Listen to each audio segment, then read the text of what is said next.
Hey everybody, welcome to Always Bored, Never Boring. Today I wanted to take a look at The Walking Dead No Sanctuary from Cryptozoic Entertainment. This is a game that I kickstarted. It's the last game that I kickstarted, and I have no intentions of kickstarting anymore. Not specifically because of this game, although having received massive amounts of quantity for this game, massive amounts of components and expansions and add-ons and extra bits and bobs for this game, and realizing that I'm probably never going to use even half of it, just because I have so many games and so little time. It sort of made me realize that I don't need to keep chucking money into the Kickstarter black pit. There were other reasons as well, but that's besides the point. The point is, I've had this game since it arrived from Kickstarter, and honestly, I haven't really had a lot of time with it. I've got it to the table a couple of times, but the problem is it's quite a fiddly game, even in terms of setup for it. You have to sort out specific decks of cards for the characters you're using. You have to find the correct boards from double-sided boards. You have to find the right search cards, the right objective cards, the right event cards, the right miniatures, because you have certain different types of zombies that you can bring into play, and it's quite a, and then you have to follow specific scenario rules to set the whole thing up. It's a bit of a bear, really, and games like that don't tend to get played as often in my house. I'm much more into games that set up quickly and play nice and smoothly.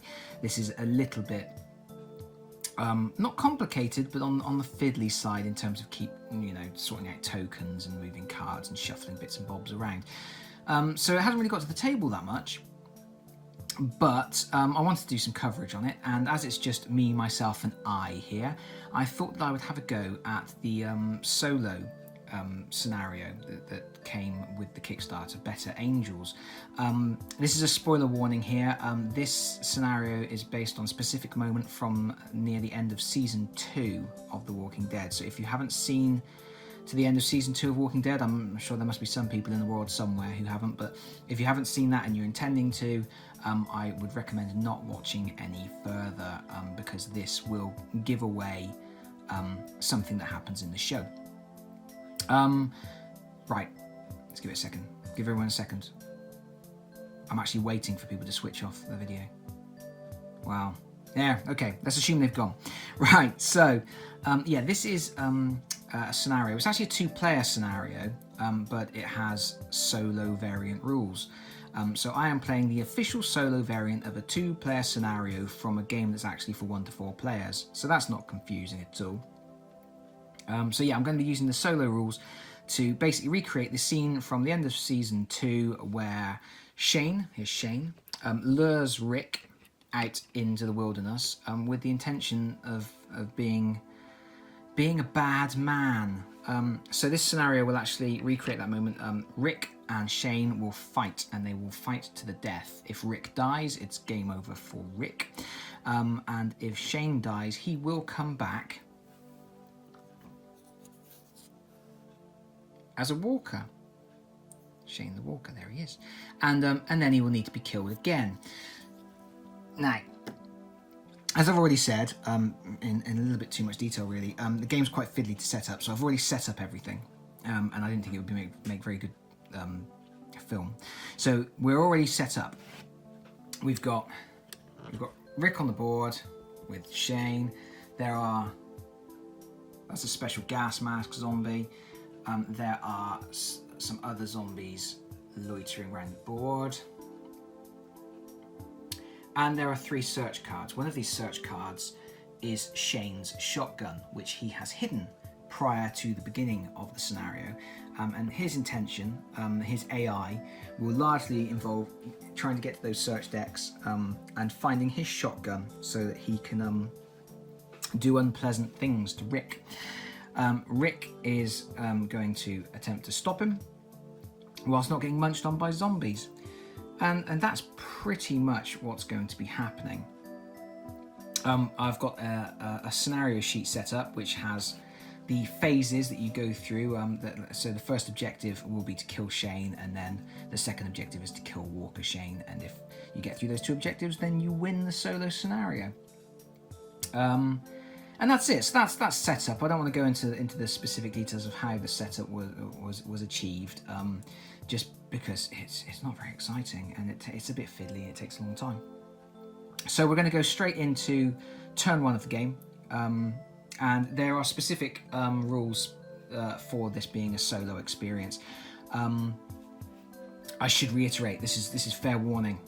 First of all, I've not played the main, the 4-player or the multiplayer game very many times, so I'm not 100% on the rules to begin with. And this solo variant introduces new rules and changes some of the main rules in different ways, and that's going to make it even harder for me to know what I'm doing. So do not use this video as any kind of learning experience, because it will not be one. I'm going to make some mistakes, and there's going to be some smart aleck in the comments within the first 10 minutes going, "You've done everything wrong," and yeah, I probably will have done. So just be aware of that, and also be aware of the fact that because this is a solo variant of the multiplayer experience, and it's actually a solo variant of a person v person scenario, whereas most of the scenarios are actually co-op against the game system. This isn't an accurate reflection of the style of play that you would normally get from the game.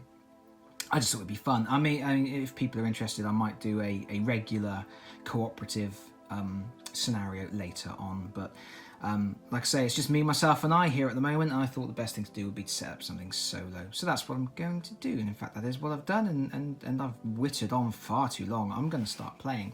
So we will go straight into turn 1 from here. So the game follows a fixed series of a sequence of play. I'm not going to go through that all in advance now. We'll sort of do it as we get to it. We'll learn together. But there's a planning phase first, and in that planning phase, each player will draw 1 card into their hand, because each player has a hand of cards. Cards represent health and also your actions. This is my starting hand for Rick. The colour represents your approach. So green is you're taking a normal, safe approach, and then there's sort of an orangey yellow colour, which is cautious, and then there is red, which is reckless. Rick is clearly in a mood because my opening hand is largely reckless. So you get 3 cards at the start of the game, and then in the planning phase you draw 1 more. So I've drawn an additional one, and it's another green one, locked and loaded. So that will be a decision I have to make in a moment, which card I'm going to play. Because the other thing that the starting player has to do, the starting player has to draw 2 event cards. So I will draw 2 event cards, just like the camera here, and you'll see that they also have colours that match the colours of the action cards in my hand. This is a cautious card, and this is a reckless card. So what you have to do is you have to look at the events, and you have to pick 1 to have in play and 1 to neglect. So you look at what they've got, and then you have to figure out whichever one you don't play, you're going to neglect it, and you have to do this neglect effect, which will potentially hurt everybody. So we've got anxiety. So the active event is something that you have to do during your turn, and if you don't, then things get a bit rougher for you. In the cooperative game, it's one of those things where you sort of have to figure out what is the team going to be able to achieve this turn, because at least one person has to achieve the active state on the card. So in this case, we've got active. During activation, a survivor may raise threat by 1 to discard 1 stress. This turn, this is a neglect effect. This turn, if a survivor is within range 2 of a walker at the end of the activation, he or she suffers 1 stress. That's quite a good neglect effect, because there are no zombies immediately around me, so it's a very good chance that I won't have to suffer that stress. The found a grenade event says, during an attack action, a survivor may spend 1 success to defeat all walkers in his/her space and move 1 space. And then the neglect effect is knock down all walkers in each survivor's space. Each survivor must exert 2. Now, the other thing you have to think about, that you will quickly realise that this game is all about card interactions, and it's quite a lot to take in when you first start playing, because you have to think about how all of your cards interact with what's on the board, but also the event cards and things like that. It's a game that I think you have to play quite a lot to gain the confidence to quickly play through it. Otherwise, you're going to spend a lot of time going, well, hold on a minute, what does that mean? If that means that, can I play that? And what will happen if I do that? But we've already seen that I've got some red cards and some green cards in my hand. And one of the things you want to be doing is you want to be playing a card that matches the colour of the event you select. So although I might want to do this active event on the anxiety card, I'm going to pick Found a Grenade. So the Found a Grenade card will become the active event for the round, and then this neglect effect will happen. And the neglect effect, like I said, is this turn, if a survivor is within range 2 of a walker at the end of the activation, he or she suffers 1 stress. So I have to remember that effect is in play, and it may harm me at the end of the round. But I have now picked my my event for the round.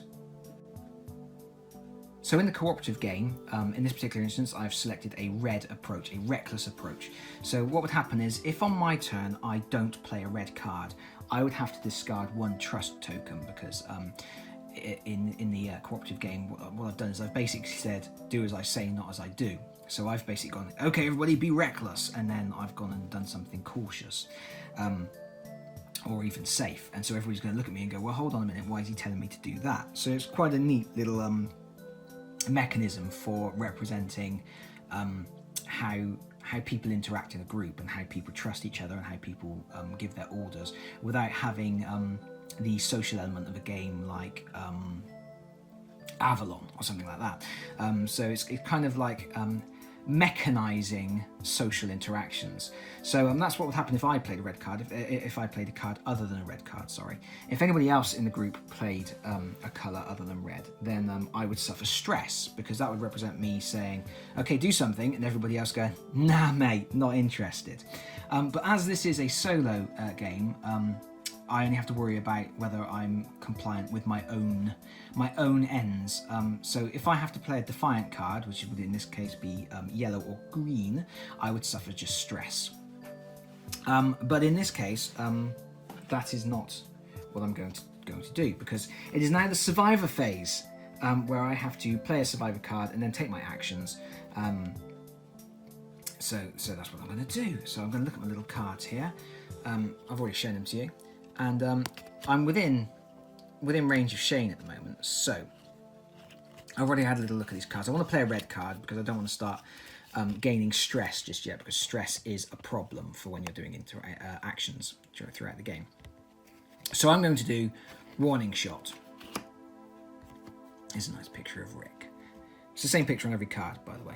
I don't have a problem with that. It's a nice clean design. It's a nice picture, and I can understand it would have been very expensive to do a lot of different images of all these celebrities. So we look at the card. So this is compliant, so I don't have to gain stress. And I've got an event here. It says place one of your survivor tokens in a space within range 1, and then there are these little ticky ticks, and then this skull symbol. And we will get to that in a moment when we start considering what we're going to do with our turn. So what I need to do now, having picked my card, is decide what I'm going to do with my turn, which basically involves selecting 1 action and 1 maneuver. There are basic actions, which is an attack, interacting by searching or assisting other people to gain trust and help them. And there are basic maneuvers, which are moving, hiding, gaining focus, sort of taking a moment to gather your composure, basically, or using resources such as food to heal, ammunition to shoot someone, or material to build a barricade to keep zombies out. And also you have a specific action on the card that you've picked. And like I say, I've picked Warning Shots, so I actually have the shots fired attack action here. So for my action I can choose this ability here, or I can choose one of the basic abilities. Now what I'm going to do, looking at the board, I've got Shane just there, and I've got a zombie just there. And obviously what I want to be doing is beating up Shane, because that's my goal. So at the moment I may be firing a warning shot, but my aim is to take him down. So I'm going to do my maneuver first, and I'm going to choose to move. I can move up to 2 spaces, and I have to follow orthogonal paths. but I'm only going to move 1 here, because that's going to put me within range 1 of Shane here, and it's going to put me within range 1 of the zombie over here. And the reason I've done that... it's fine, let's get them both in shot.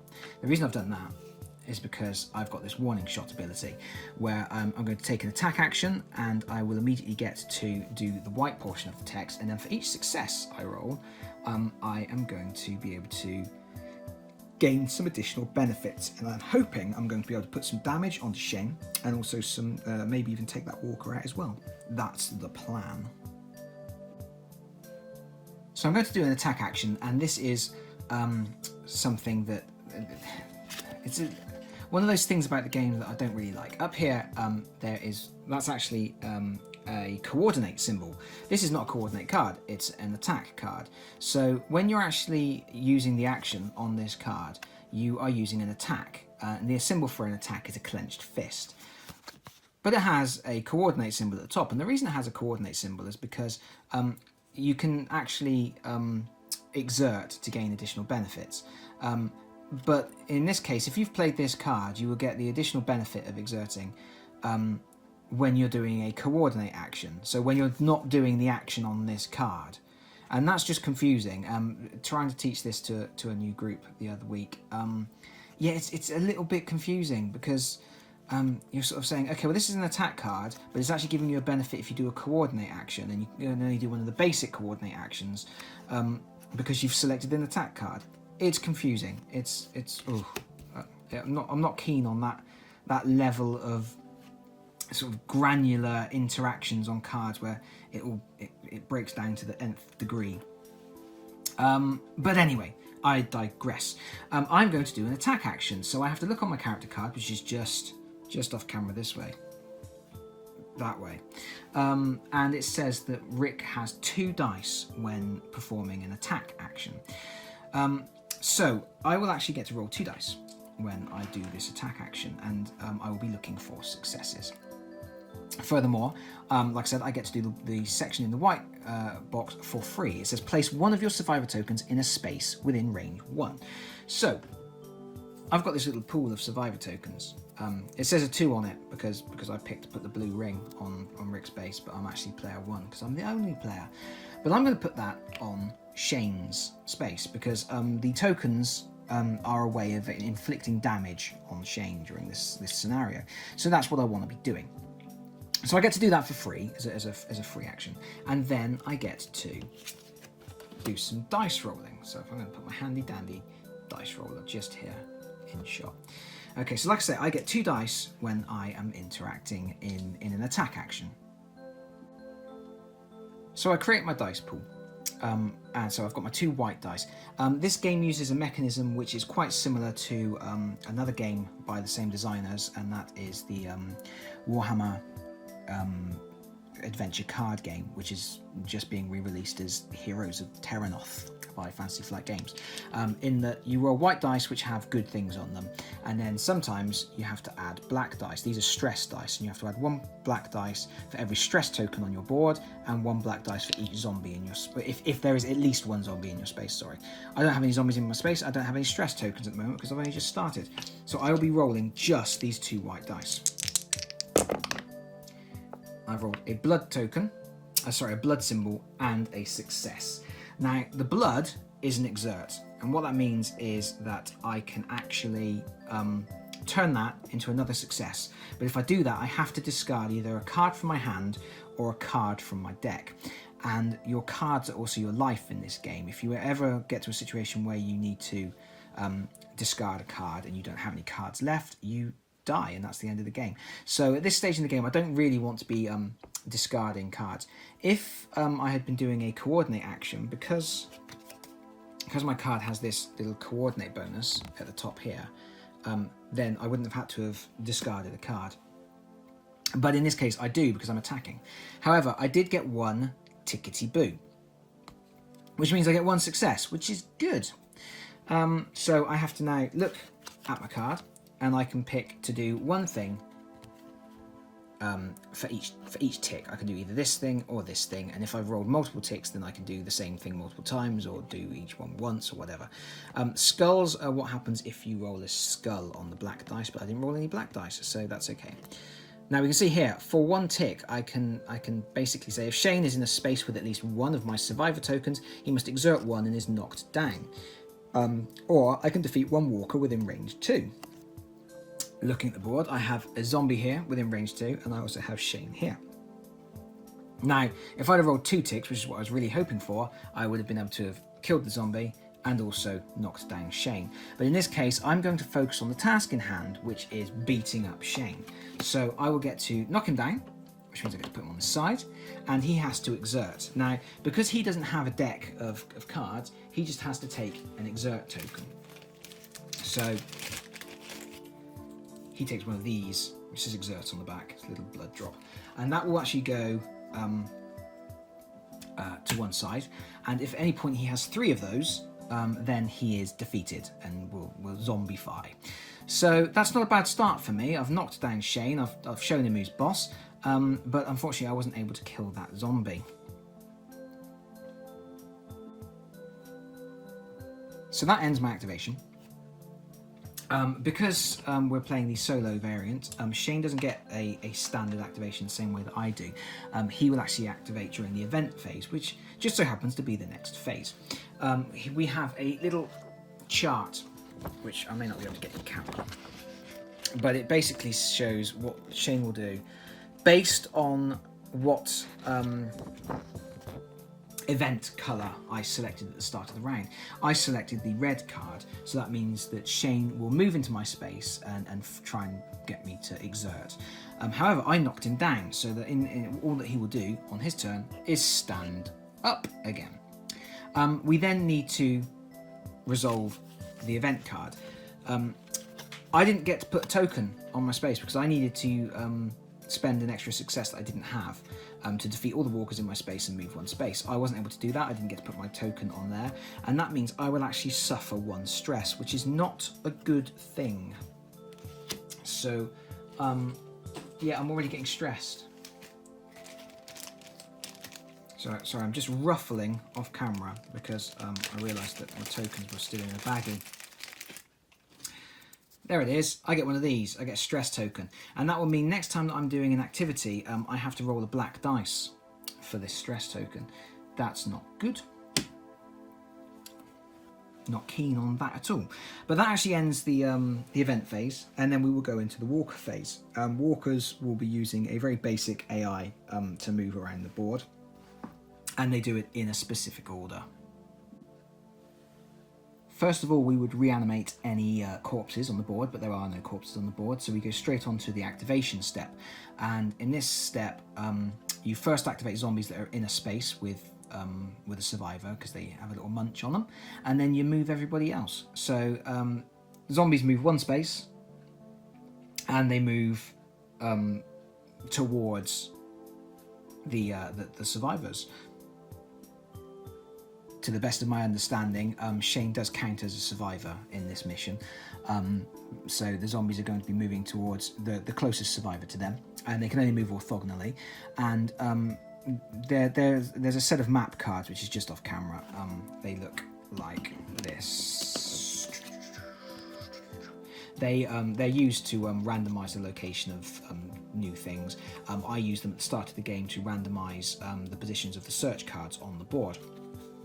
And there's always a topmost card in the map deck, and you'll see there's a red arrow pointing left and right, and that means that if zombies have a choice of whether to go up and down or left and right, they will go, in this particular instance, they will go left or right. So this zombie here is going to move 1 space towards me like this, and then there's other zombies off the board that you can't see, and they're going to all shamble a little bit closer. Now, once that walker movement has ended, we did have a neglect effect,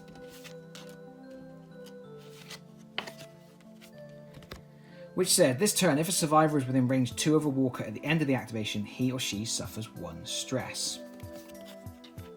So, I have to gain another stress token, which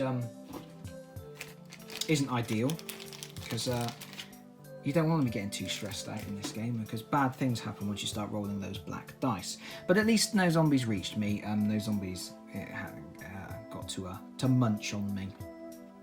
Once the zombies have all activated, then you do the threat step, where you place new walkers on the map based on the threat level.